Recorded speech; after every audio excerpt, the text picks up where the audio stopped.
Welcome to the Football Guys Dynasty Show. It's me, the busiest nerd on the internet, Jagger May. With me, as always, is my wonderful co-host, our Dynasty captain, Jeff Bell. And as promised, we have Hutchinson Brown.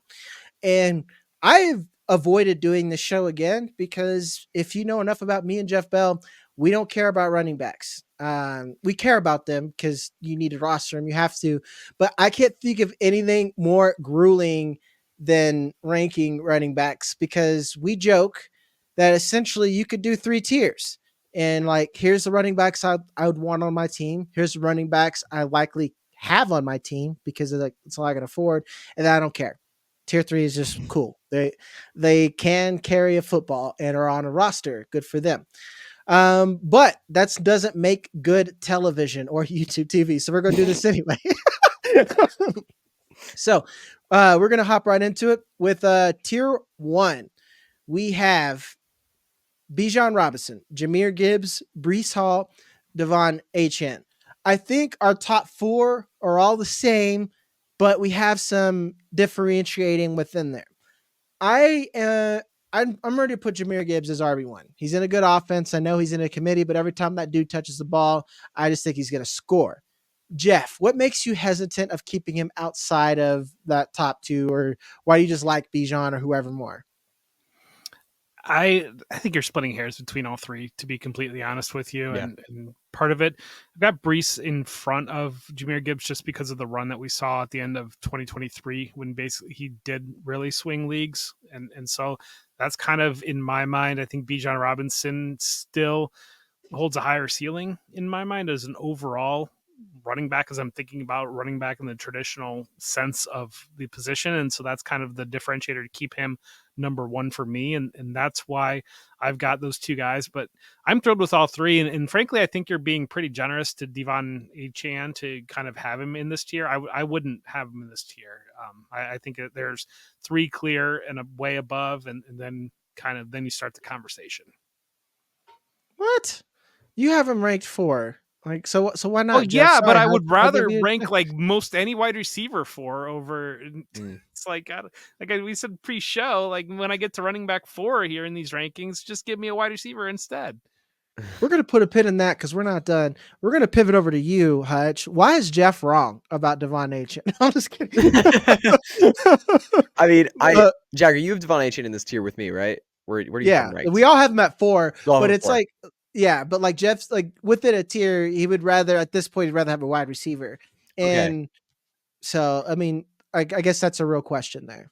Yeah, I think he sees a separation from those 3 from Devon Achane more than we do. And I think Devon Achane deserves to be in this conversation, though, because, I mean, you've seen this year in games where he's healthy, he's gotten a real big-time workload. Like, they don't care. They'll give him 15, 20 carries. They'll give him 20-plus carries. They've given that to him in a couple games this year. And while he has gotten injured a couple of times, when he's on the field, especially with Tua, he's just a monster. Like, he is an absolute dominator in fantasy, and every touch he gets is one that he could take to the house. I know we say that about some players, but Devon Achane truly might be one of the best players in the league when it comes to explosive plays and the ability just to take any run to the house. You know, we talk about Jahmyr Gibbs, we talk about some big-time players in this league, but Devon Achane's up there with them. And if you can get that at running back, someone who can do this in the running game, do it in the receiving game, on an offense that has a lot of talent, a lot of speed, I will take him all day as a top tier running back in Dynasty. The idea of Devon Achane is better than the reality of Devon Achane, because I hear you and I hear explosion and everything else, and then I see how many fantasy points he's actually scored this year, and it's like not even a running back 1, and so you're kind of like, okay, what's going on here?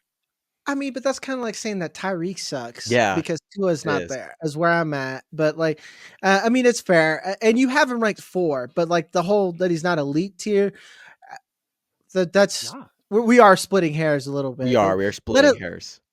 Let us know in the comments, guys. And with that being said, as always, got to pay the bills. Tell me whatever you want. Oh yeah, Jeff doesn't read comments, guys. So hit that like button, subscribe, tell Jeff an awful insult because he won't see it. I will though. Make me laugh.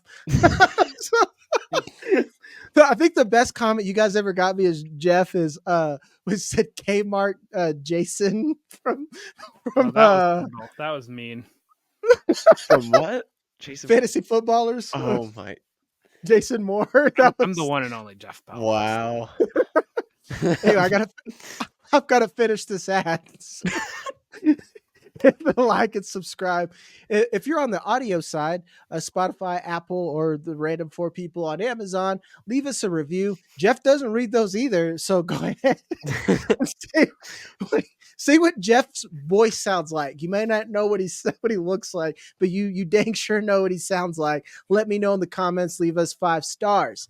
Go to footballguys.com/plans, where you can read all my prospect info. You can read the 6 articles a week that Jeff does, and Hutch does something sometimes whenever we let him. Love you, Hutch. With that being said, we'll go on to tier 2. We'll start with Jonathan Taylor, Kyren Williams, Saquon Barkley, Ken Walker, James Cook, Jonathon Brooks. I got to say, folks, eating a lot of dookie and crow about Kyren Williams. He's the real deal. Blake Corum has been allowed to touch the football, like I think 4 times. He got some pity touches. We could almost argue that he belongs in the top tier at this point. What do you think is keeping him outside of that, Jeff?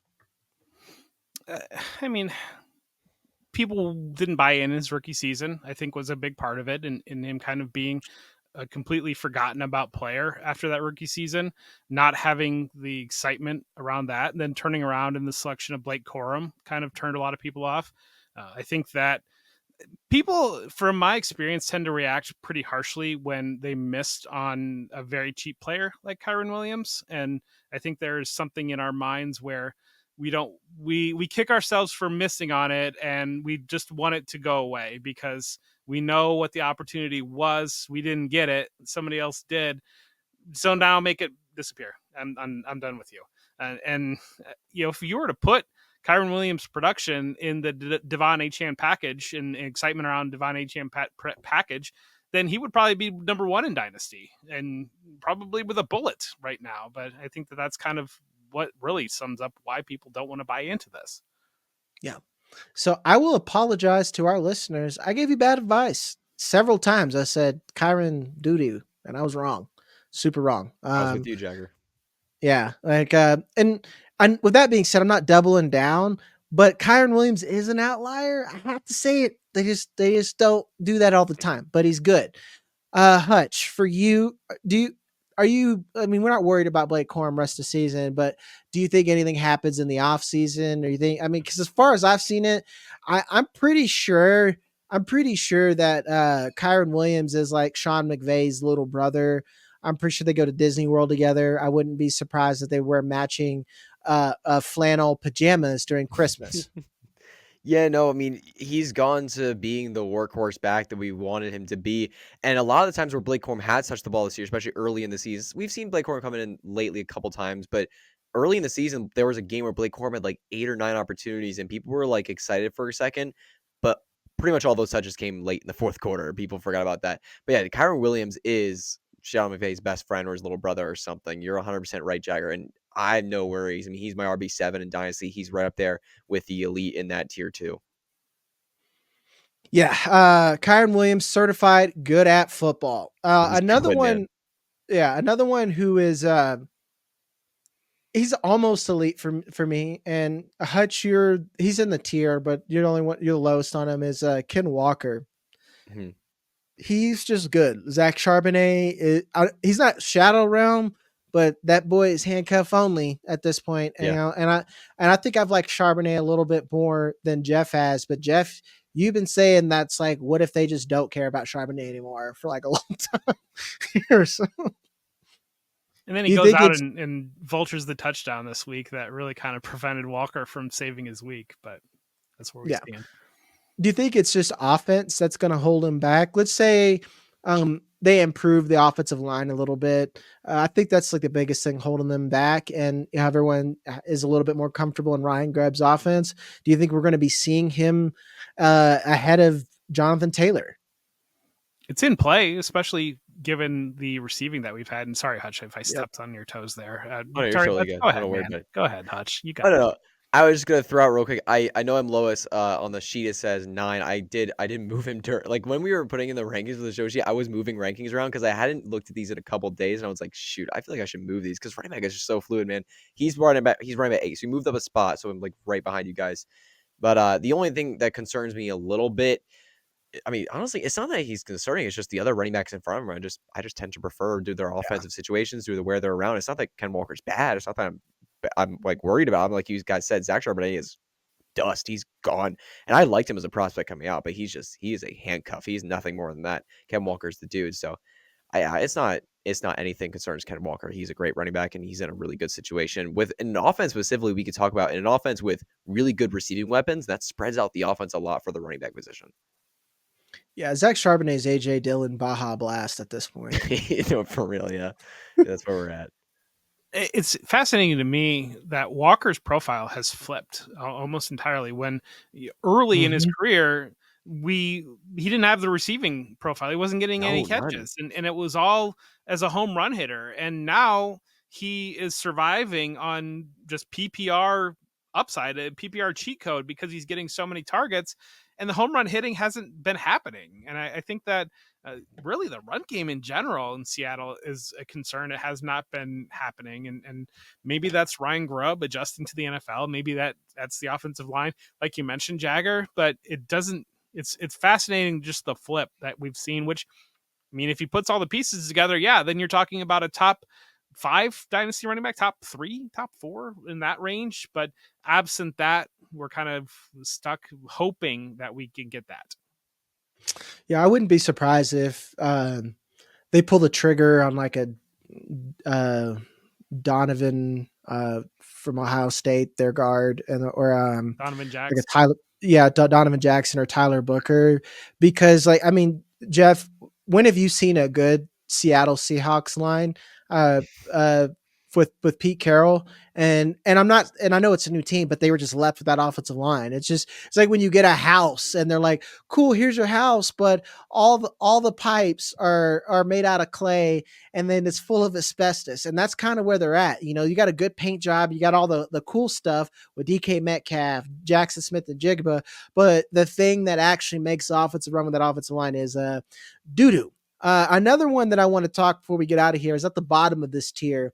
Jeff, you have him at 10. I have him at 11. Hutch, you have him at 11. That is not confident for me. Jonathon Brooks. I think hope is lost for this season. I think they're in that weird realm where Chuba's good enough. And what is wrong with his knee? Why can't he come back? It's a simple ACL. I saw Nick Chubb die on the field, and he's like 80 years old for running backs, and he's come back, but Jonathon Brooks can't get on the field. Yeah, honestly, it's really, really. I think it might be more due to the fact of the Panthers' situation as a team. I mean, they're 1-7. They have really no hopes this year. Like, there's just nothing going for them. There's very little point in risking a re-injury or a possible situation that Jonathon Brooks could. It's a lot of risk throwing Jonathon Brooks out there off that knee injury and rushing him if you're not trying to win games this year. Like, let your second round pick rest and just come back next year when you're actually trying to compete and win some games potentially. Yeah.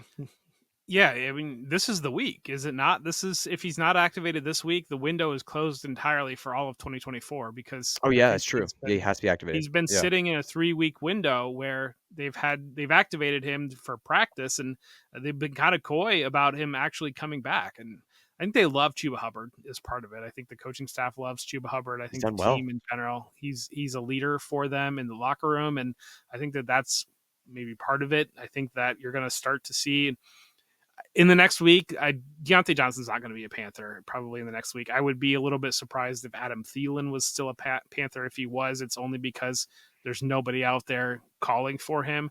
I think you're going to see them try to move off whatever pieces they can, and that plays into not activating Jonathon Brooks potentially. I still think he will be activated. I would be surprised if he's not, just because that seems to me a little bit overkill to just completely punt the season on him. I understand you want to take it slow and you want him to recover. He should still get some live game reps. I would agree. Yeah. This isn't like college football where you're redshirting the dude and you get him for another season. Like, this is use it or lose it. So that's kind of out there, but my mind has shifted from thinking Jonathon Brooks is going to be the bell cow 2025 running back to, you got to see what happens with Chuba Hubbard if the coaching staff is still there. If they do not move on from Dave Canales and they bring Hubbard back as a free agent, he's going to be involved next year, and that could serve to limit the upside that I think even in Dynasty, a lot of us thought that in Dynasty, I think we were ready to punt this season for the most part. We were just kind of new 2025. You're going to have this great 3-down back that should be an elite asset. I question if that's going to happen. I agree, but I'm not being as active as I can be because I do this full time and I do 1,000 other things, but take care of my own lineups. But I have a lot of Jonathon Brooks bags, and I'm wanting to shop them. Let's put it that way. Like, I'm starting to think these Louis bags are knockoffs. Well, and it's tough because if they don't activate him, you're not going to be able to move him. So you're kind of locked into it. And then you're kind of praying that they don't bring Hubbard back to get that value bump off of it. If they do activate him, then I think you do have a window before he even hits the field where you can probably pivot and get off of that. But you're kind of waiting to see right now. And it's funny that you mentioned if they fire Dave Canales, that is arguably another reason why you should be worried about all the Panthers as a whole. I think it'd be silly to fire Dave Canales, but I do think that Dave Tepper is a silly person. So I think he's a very silly man. So I think he would do that. You know? Yeah, and I mean, I don't know. It's a tangent, but we just need to avoid. Like, I don't see how you can buy any Carolina Panther as long as David Tepper is the owner. Like, I'd much rather just be wrong on a player being good than to invest in that situation. Yep. Yeah. With that being said, we'll move on to tier 3. We have Christian McCaffrey, David Montgomery, Joe Mixon, Bijan Robinson Jr., my one and only son, DeAndre Swift, Josh Jacobs, and Derrick Henry. Christian McCaffrey. This is one where I was like, I don't want to rank him because I don't want to roster him. I don't want him. I don't want him to be my problem until I know that he is healthy. How comfortable are you of having him with 12? I know we kind of talked about when Christian McCaffrey comes back, he should be a bell cow. But the question is, he should. Is there any worries there about his long-term health, considering that he is, getting past that age curve? Hutch, we'll start with you. Yeah, McCaffrey, the thing with him, I mean, we're seeing that he's expected to come back after the bye. That's what we're expecting, but we don't know. I mean, Jagger, I think I've heard a couple of shows lately where you've mentioned it, that we can't trust anything Kyle Shanahan says. You can't trust anything he says. There's nothing he has ever said that has ever been true ever. Don't quote me on that, but you know what I mean? Like, you just can't trust what he says and what the 49ers do with the health of their players. And the thing is with McCaffrey specifically, he's just such an important player of their offense that they can't rush him back. They can't risk re-injury with him. That would be so devastating if they were to lose him for the season. So they're going to be careful with him. They're going to be cautious with him, especially with the fact that Jordan Mason and Isaac Guerrero are both doing all right, serviceable. So are playing serviceable football for them. I think once he's back, he'll move up for me. It's just I want to see him back first, if that's fair. His health is at a point where I think that it's been such a talked about issue and out there issue that it kind of reminds me maybe a little bit of Tua Tagovailoa, where you're either willing to stomach the risk or you're not. And I think that it's really tough, especially given his age. And it's kind of one of those that he was so good for that window in San Francisco that people kind of forgot about those times in Carolina when he couldn't stay healthy. Those seasons had multiple season-ending injuries, those types of things. At his age, I don't know if he can overcome that now anymore. It's like, how many years of, you're here tendonitis in both knees or both Achilles, how many years of production of 16, 17 game production do you need from Christian McCaffrey now before you're not worried about having tendonitis in 2 Achilles? I mean, I guess I just need to know the long-term effects of tendonitis because it feels like it's getting worse. Because it started out with like he's got some ankle soreness. Yeah, it's like I just have some soreness, and then it's just like, well, I think we're gonna sit him for a couple of games. Then he's on IR. Then he has tendonitis in 1. Then he has tendonitis in 2. It's spread to both legs. Yeah. Now he has a rare cancer that only affects him in like a tendon. Oh, it's just, I don't know. It's just hard to roster for me at this point. To move down the list, someone I want to talk about. Am I insane to have David Montgomery at 10, Jeff? What's the difference between him? I know the difference between, but if you think about what he's putting on the stat sheet, and moreover, the value of knowing that you're probably going to have a touchdown, David Montgomery, why is he outside of your top 15? When I looked at it, kind of stacking it up, I love David Montgomery. I love the role that he's in. I think that you're basically buying the upside of like running back 10, basically. And I think that when you look at, I've got Josh Jacobs above him. I've got Joe Mixon above him. I've got some of these other players that I could be buying the running back 1 overall potentially in them. And in outside of Jahmyr Gibbs having a season ending injury, I don't see that you're acquiring that with David Montgomery. So that's kind of the differentiator. As you look at these players that are similar windows of their career and similar production areas, I mean, Joe Mixon has been the running back 1 or the running back 2 this year when he's been healthy. So David Montgomery has not been. And so that's kind of the biggest thing for me. Mm-hmm. Yeah, I would agree that he's not like super involved in the receiving game. He's in a split with Jahmyr Gibbs, who's looked phenomenal this year, has continued to earn himself a ton of touches. So you're basically banking on a lot of touchdowns to be the RB like 10 to 12, like Jeff was saying.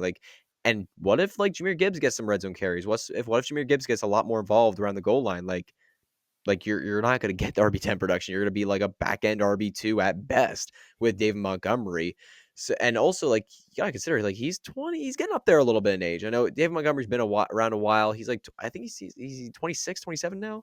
I believe he's right up that age range. Like, that's a little bit of the range where it's like, okay, running back, you're getting a little older. It's a little scary. I know they signed to a 2-year extension, but that age range is not fun for running back. So I agree with Jeff that having him into the top 10 would be a little far for me. I have him at like 15, 16 right now. Like, I'm right in line with Jeff.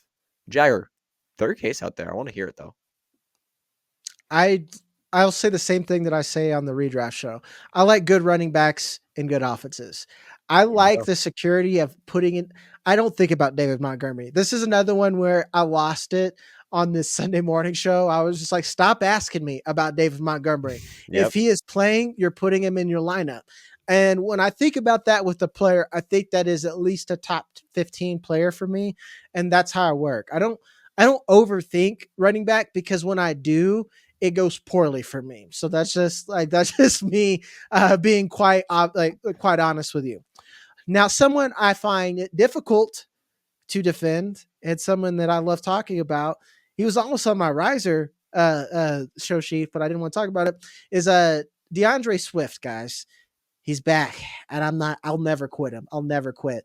I'll never, ever stop. At this point now, is there still a committee? Everyone's just like, it's a 4-headed monster. I know Dave was like really excited about a dude whose name I can't think of because I should remember. Velus Jones. Yeah, I know Velus Jones. It's like Swift and Roschon Johnson happens. We love Dave. I had to give him that one. Swift, is it kind of the same thing for you as David Montgomery, but like, kind of a different flavor? Problem is the vulturing. The vulturing is infuriating. If you look at, so right now, I just did the numbers today, and in something like Rashawn Johnson and Khalil Herbert have a combined 40 carries. 8 of them are within the red zone. They've got 5 touchdowns in between the 2 of them. Plus, you've got the Bears messing around with giving it to an offensive lineman. Right now, DeAndre Swift is outside. I think he's outside of the top 12 running backs in scoring. But if you were to shift those those touchdowns that Roschon Johnson and Khalil Herbert got, he would be running back 4 on the season. And the thing that really drives me nuts is Roschon Johnson's not even good at being a goal line. He's a plotter. He's slow. I have not seen anything that he's done that DeAndre Swift couldn't do. And like I flash back to the Carolina game in particular. There was one where Swift scored the goal line touchdown. There was a penalty that brought it back. Then Swift got it down to the 1 yard again on the next play. They pulled Swift out and they put Roschon Johnson in and he got the touchdown. And like that stuff, like, I don't know. I just do not have faith in Shane Waldron. It's driving me nuts. But I'm venting, but I am upset and angry and furious that they've stolen really 6 touchdowns away from DeAndre Swift this year. I love that passion. I want to try to trigger that again. Yeah. Hutch, what about you on Swift? This is like, it just hit a nerve. Like, I was looking at the numbers today when I was writing my article, and it's like, come on, like, what is going on? Yeah, I know. It's very fair, man. I mean, you watch the games and you see DeAndre Swift go down to 2, go down to 3, go down to 4. It was like when any running back on the Eagles, it was like when Swift went down at the 1 of the Eagles. Jalen Hurts is breathing over his shoulder like, hey, I'm here. I'm going to do the tush push and you're not going to score. Like, it's just every single time with DeAndre Swift. And now same thing with Roschon Johnson. And I wouldn't be surprised either. Caleb is a really good runner. Caleb is athletic. He can run. I wouldn't be surprised if later in the season he continues to grow and develop as a player. If he scored a couple rushing touchdowns this year in the red zone, like DeAndre Swift, it's just because the thing is, like, it's not that DeAndre Swift is small. It's not that he's not physical. Like, I don't understand why they're not putting him in the goal line. It's just they're not for whatever reason. So the upside is capped there with DeAndre Swift in Chicago, but he has the deal, the big time deal, the 3-year contract. He has the money on his name. And right now, after a really slow start, he's playing fantastic and the offense looks great. And the rest of the season schedule is phenomenal. So the rest of this season and then looking towards the future, DeAndre Swift definitely has a lot of fantasy value here. It's just touchdowns. Touchdowns Caleb Williams leg press? That's the question. That's the real question. True. Yeah, that's true. If he's not squatting 6, no tush push for you, baby. Yeah, no, sir. And just wait till the Bears realize that Rhamondre is like the same profile as Devontae Adams. It's like, you could throw that dude in the red zone. You got Cole Kmet. Figure that out. So yeah. You got Cole Kmet, who's 6'6", and Rhamondre, who's like 6'2", 6'3", and you won't throw to those guys in the red zone. So it's questionable stuff, to say the least. With that being said, we will move on to tier 3. To start us off, we have Bucky Irving, Alvin Kamara, Travis Etienne, Isiah Pacheco, Tank Bigsby, Rhamondre Stevenson, and Aaron Jones. This is a fun tier. We have old dudes, hurt dudes, and risers. And like Rhamondre Stevenson. I don't know what that is. So a week ago, he was a riser for you, Jag. So, and then he actually had a good week. I was supposed to say he still is. Like that's what I'm saying. Like, I like Rhamondre because I know what he is. And like most weeks, unless he's playing the Steelers, I'm going to put him in. So that's my defense of him. Mine is Isiah Pacheco that I kind of want to talk about. Everyone else makes sense. Like Bucky Irving we like him. He's good. Tampa Bay just can't figure out that Sean Tucker's probably not that good. Or Rachaad White. Like they just need to not give one guy touches. I don't know. But at least with Isiah Pacheco, we saw a dude gingerly walking on a treadmill, and then like one Twitter doc bring this up, and there's excitement. I'm still skeptical of his long term. I've eaten crow several times, and I'm gonna need it again. Jeff, do you think Isiah Pacheco is just gonna come back and get his job back? Or I mean, absent a meaningful move, yeah, I do.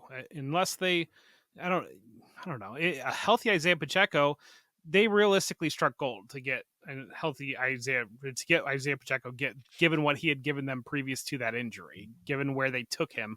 He was a 7th round pick, right? He was not undrafted. He took him in round 7. If you could find running backs in round 7, everybody would be doing it, and not everybody is doing it.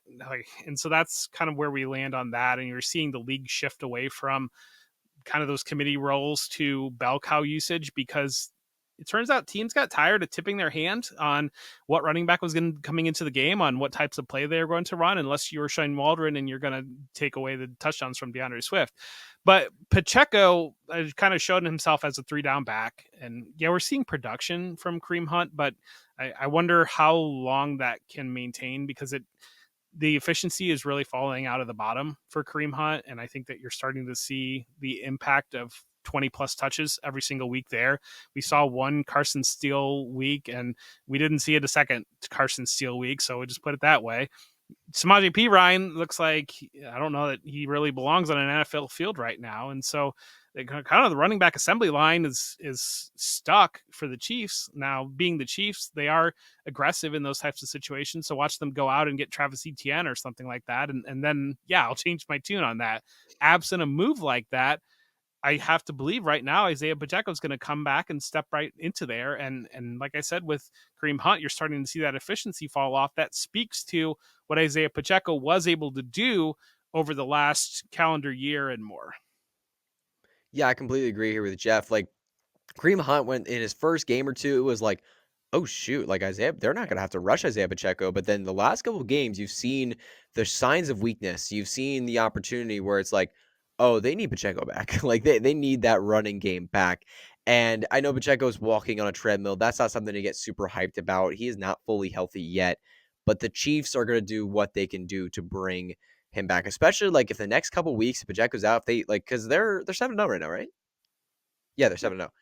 Like if they like the next couple weeks, if their run game is still struggling, they start losing a game or two. I don't remember what their next matchups are, but the next few weeks, if they start losing a couple games or lose a game and it's like, oh shoot, our run game is not working, we need to get it back. They're do everything they can to get Pacheco back in the game. Yeah. Like we said, the rest of this tier, I've already said enough about Rhamondre. Everything's pretty self-explanatory. Aaron Jones is as good as he is until he's not. That's just kind of where we're at with him. Same 100%. Thing with Alvin Kamara.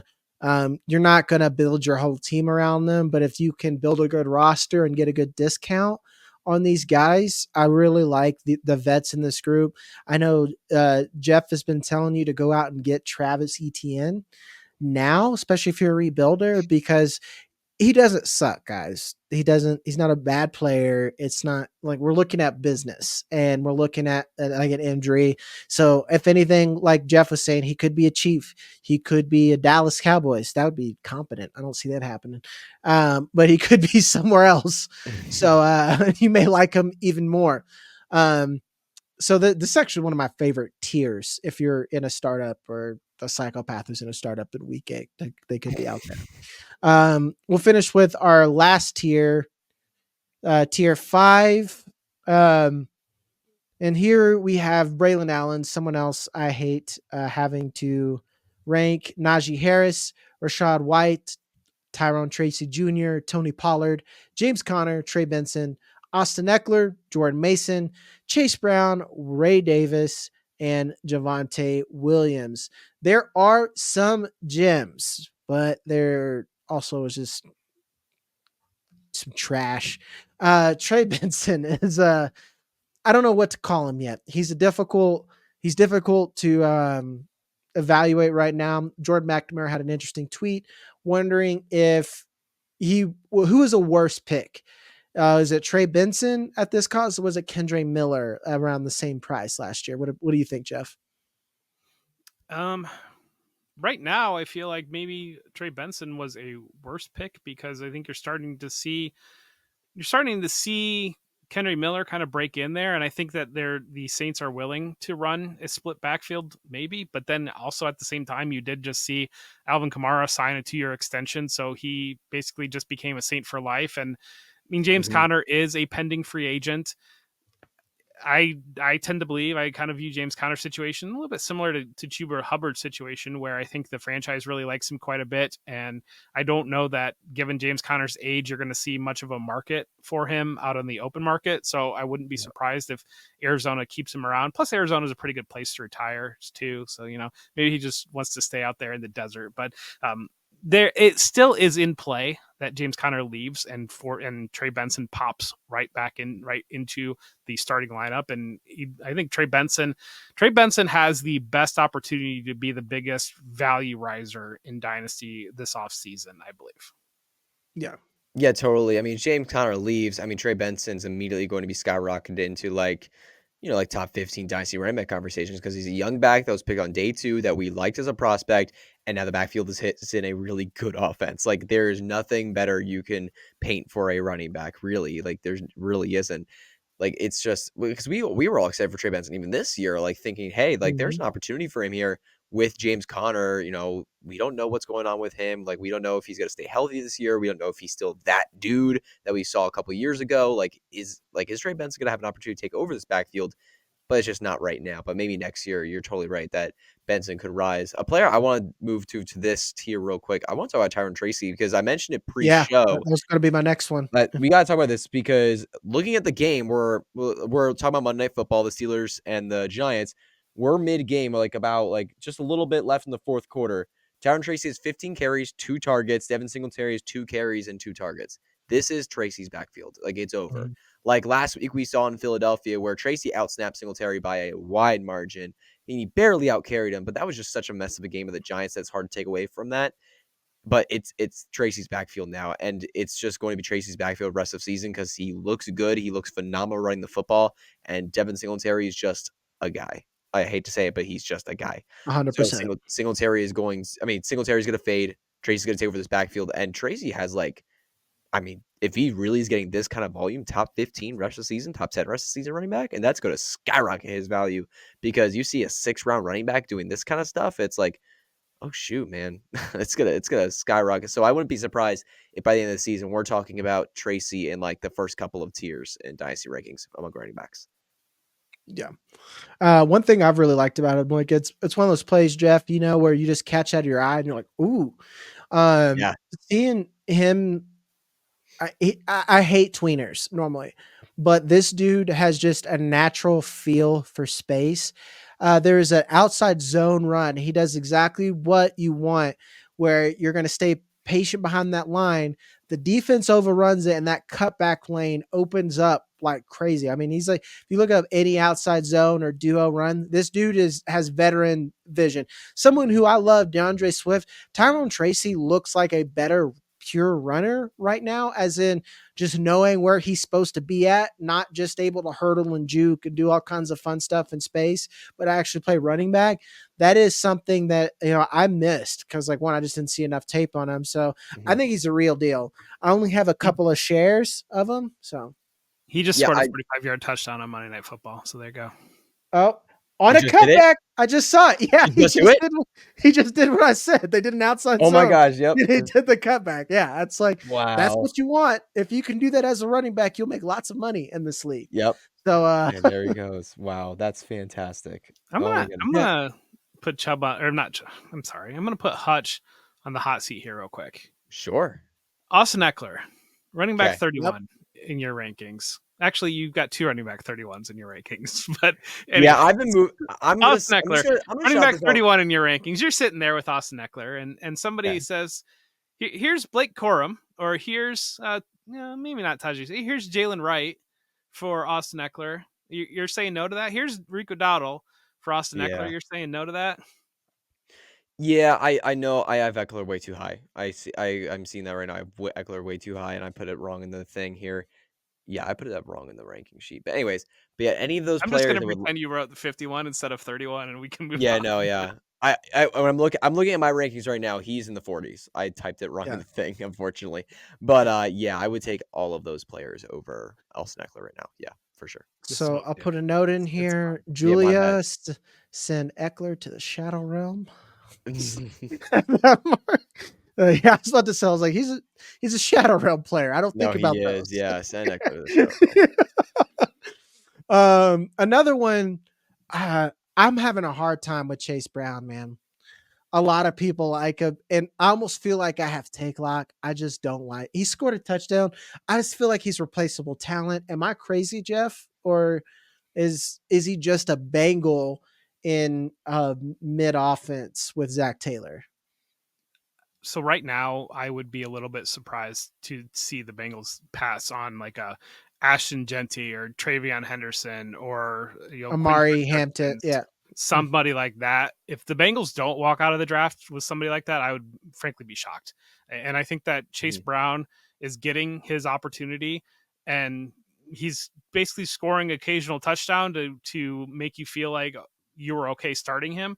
Absent that, there's no efficiency with Chase Brown right now. That big play ability that everybody was excited about has rarely flashed.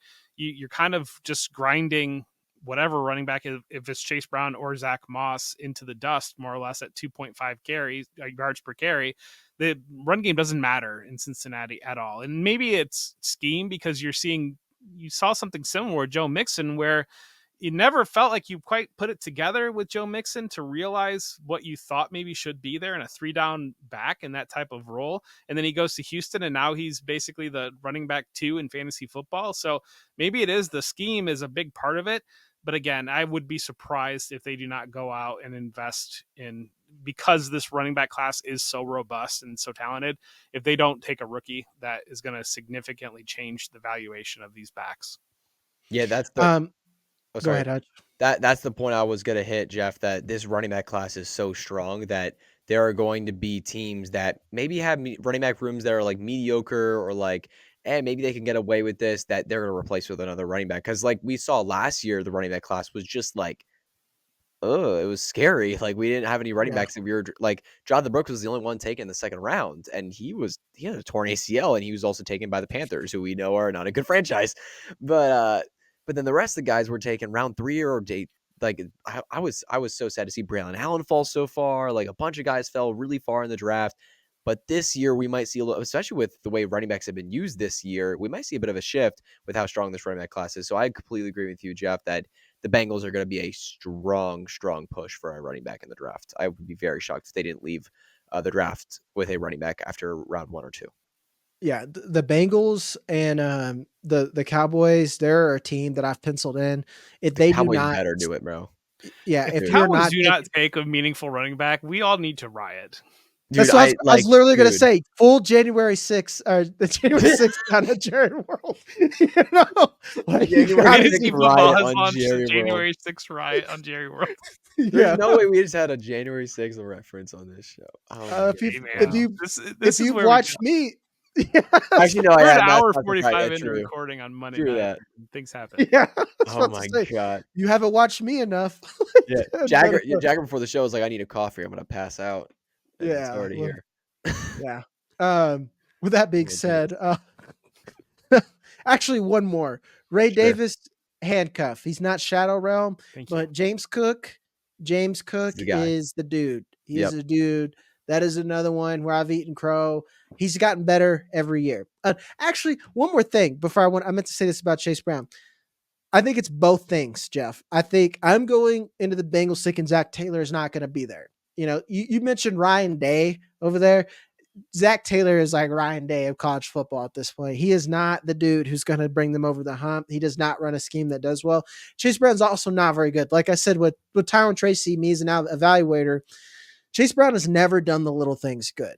If you have a gap scheme and you part the Red Seas for Chase Brown, he is going to look good. He's going to look fast. But the little things that make him look good, he is not. Anyway, sorry for that little jump back. But Ray Davis, he's 26 years old. I'd argue that he's probably sellable. It's not 26, 25, 24. I think he's 24. He was a little older coming out, but I think he's 24. Yeah, I called him Uncle Baby coming out of the draft for a reason. He's a guy you might be able to sell because I just think that he's depth, and if they do pick up another one of these people in the draft, he might get buried in the depth chart. Any of these other guys you want to talk about before we head out? I want to talk about J.K. Dobbins because I go to keep trade cut here, and he's running back 22 on keep trade cut. So I understand. So I understand the excitement and like J.K. Dobbins' legitimate feel good story. And the first 2 weeks, that was awesome. J.K. Dobbins has been running back 28, despite being the bell cow back for the Chargers since week 3. So he's not even a running back 2. And so the idea that he's running back 22, 25 in Dynasty right now, J.K. Dobbins is a clear sell to me. And especially if you could pivot to grab like an Aaron Jones because Aaron Jones is older, plus get something on top of that because Aaron Jones is what in keep trade cut. I'm gonna look at the rankings here real quick, but he's probably outside the top 24. Yeah, I'm sure he probably is. But you saw no other back touched the ball for the Vikings. That tells you what they think about Aaron Jones. Mm-hmm. Yeah, Aaron Jones is running back 24, so J.K. Dobbins is running back 22. So if you're able to make that pivot, J.K. Dobbins is running back 22. Travis Etienne is running back 23. Like, you're telling me that no.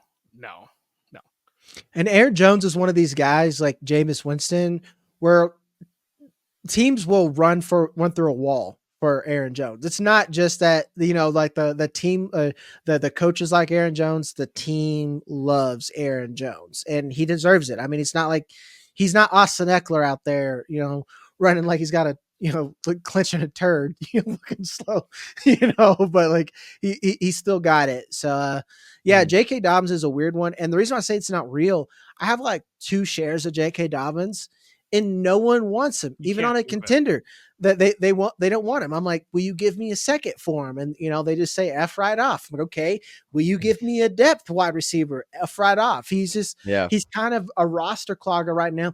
And this goes to that JJ Zachariason thing that once these players lose value, it's almost impossible to get them back. So if you can get them for something, I would. And I don't know, man. The Chargers just aren't a fun team right now outside of Lad McConkey, kind of. And I think that's kind of an outlier game.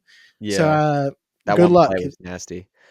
And also, we mentioned earlier, talking about Chase Brown, this running back class in the upcoming draft is incredibly strong. And we know the Chargers want to run the football. Like, there was a debate, remember, last offseason where it was like, do the Chargers take Joe Alt or did they get a receiver? And we were looking at Jim Harbaugh and thinking, this man is not going to take a wide receiver. He's going to take an offensive lineman top 5. We know that. And that's what happened. He took Joe Alt. And I wouldn't be surprised if the Chargers are like, hey, like, because Dobbins has been struggling the last handful of weeks. After the first 2 weeks, the explosive plays are not there. He's just been struggling and they want to run the ball. It wouldn't be shocking at all if they went after one of these strong running backs in this class. Like, it just wouldn't shock, especially considering the way Jim Harbaugh and Greg Roman want to run an offense. If your team needs a tight end or a running back, there is zero reason they shouldn't get one in this draft. It is like, it is silly how many running backs are in this class. I think that like Damian Martinez is pretty mid, but he would be like the RB5 in this previous class, to give you an example. Like he's like a better Audric Estime if you're one of the people who are still into that thing. So I think that is a good spot to end it. We're not going to give you a trade show. We're working on a couple of changes as we moved into midseason. We're going to be working in a lot more rookie and college football content. We'll let you know how that works out. As always, I am Talkie Sports Ball. That is Vet Wisdom. And then with us is our guest, Youth Ballstein. And we'll see you guys on the next one. And we love you.